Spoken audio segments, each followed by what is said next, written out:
He was known to be relaying news to the people, but on this particular day, he was the news. Guys, welcome back to my channel. My name is Linda. If you're new here, don't forget to subscribe to my channel. And if you are a returning subscriber, welcome back.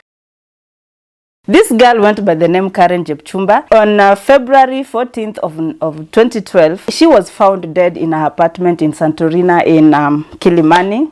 You know, it's a suburb area. Apparently, this lady who went by the name Careen Chepchumba was a friend to Mercy Keino. Do you remember Mercy Keino, who died also mysteriously?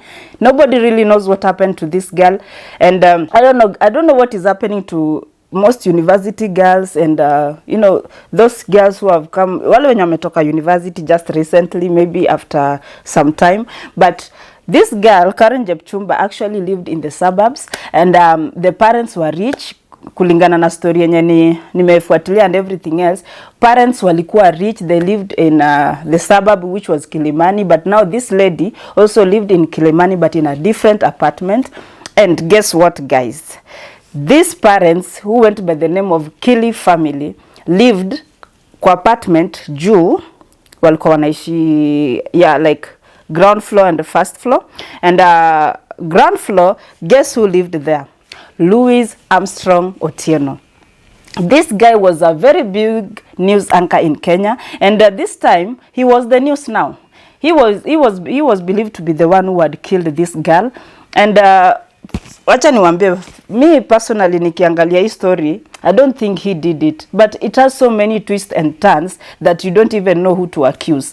But first of all, on this day previously, let's rewind like a day before. It is said that Careen Chepchumba and the family had a meeting in their family home, and Careen is the person mwenye alikuwa ameita hii meeting. Mbona aliita hii meeting? It is because it is believed that Louis Armstrong Otieno was dating her, and this particular fact was denied by Louis Otieno. Why? He said that he was just a very close friend, and I will tell you why. I also feel he was a very close friend to this girl.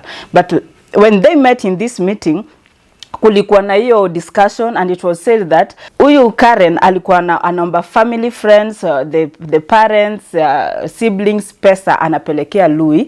Apparently Louis alikuwa amelose kazi na you know, lifestyle yake ilikuwa ina deteriorate kidogo, and it is said that this lady Careen ndiye alikuwa anaketa for the lavish lifestyle ya Louis. And guys, hata mkisikia venye Louis anaongea, apparently when I was following this story, this is when I can tell you that I know Louis. I have never followed her and followed him kujua nini anafanyanga and all that. I only knew him as a news anchor, but I did not know him in a way that he was talking.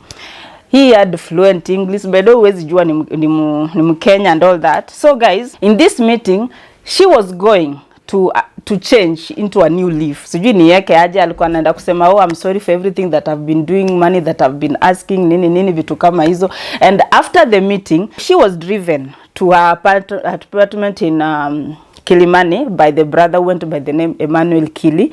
And akadropiwa na the brother went back. They started calling, and this girl was not picking her calls.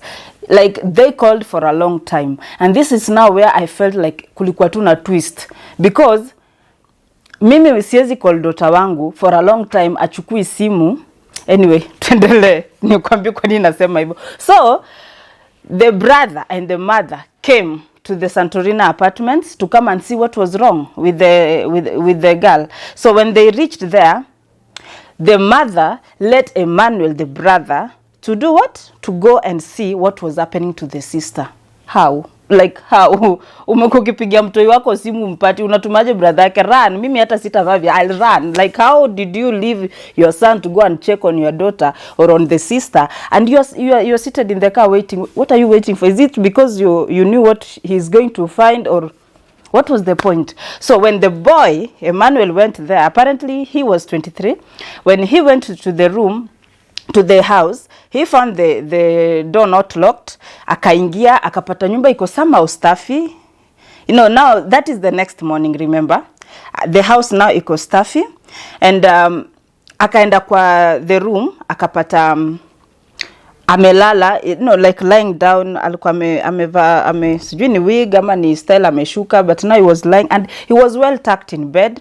So Emmanuel did not go to her and like call her zile zenye kama ana respond or something.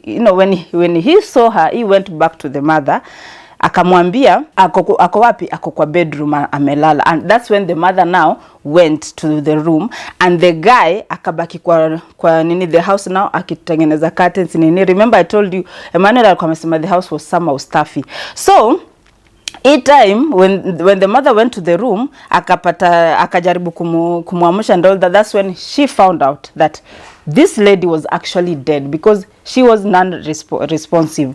So that's when she screamed, na Emmanuel akaenda pale, and they recognized that the lady was dead, and she was taken to the Lee funeral home. And guys, I don't know if it's a Kenyan habit or a Kenyan whatever, but every wealthy person anapelekwa Lee funeral home. Like that's the place where they are taken. Miss Juni wapenuko done that they are not taken to the mortuary. They are taken to the Lee. It's a home. So when she was taken there, the investigations started, and apparently it is said that Louis alikuwa not it is said, but Louis said alikuwa Magadi, which is far from Nairobi when this happened. And the watchman also said that Jesus.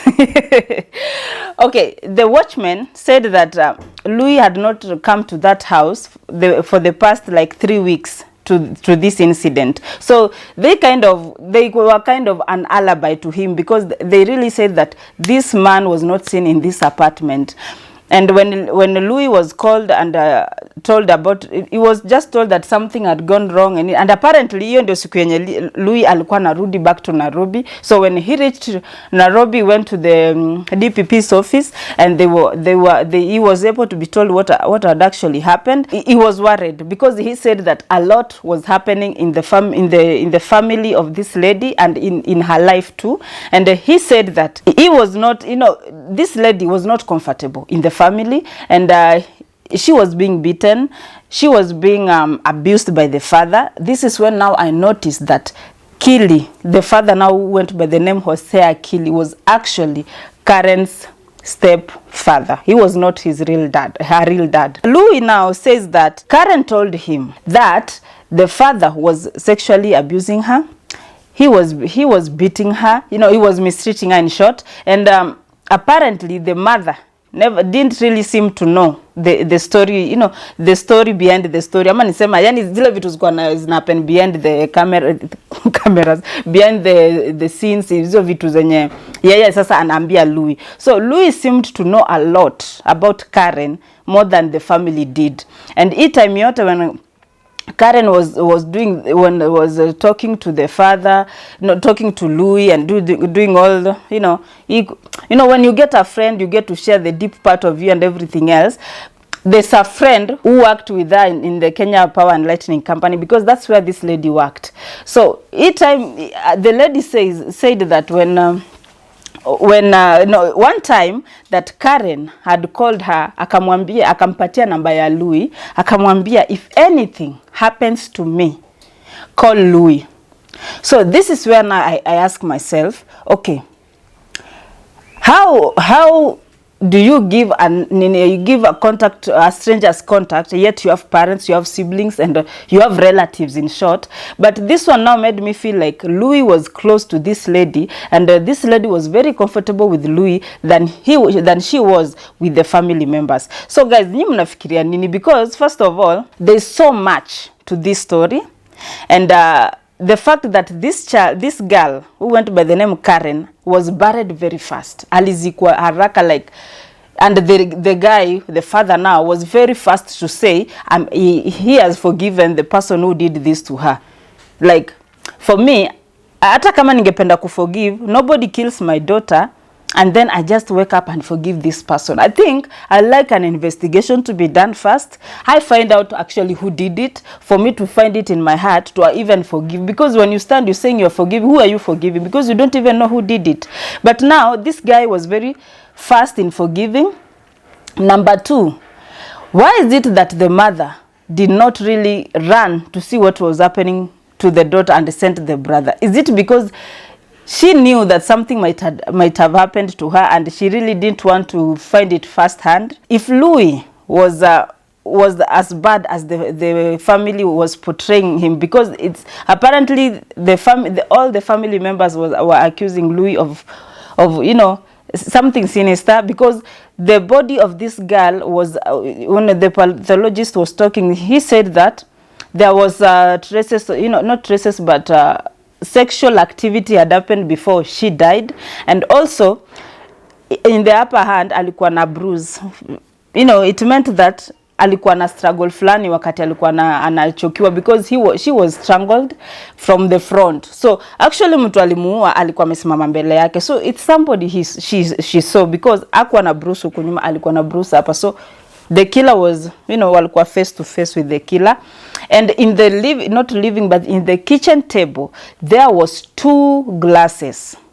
And sijui ilikuwa inakunywa wine, ilikuwa inakunywa pombe, whatever it was. But there was somebody in that room, somebody that this girl knew, somebody that she was comfortable with, and somebody, yani yule mtu mwenye you don't come and start having a drink with somebody you hate, or somebody you dislike, or somebody who does something bad to you or else. So this is where I also feel like the father had nothing to do with it, because now siwezi kuwa na kunywa drink na babangu mwenye huwa anani sexually abused.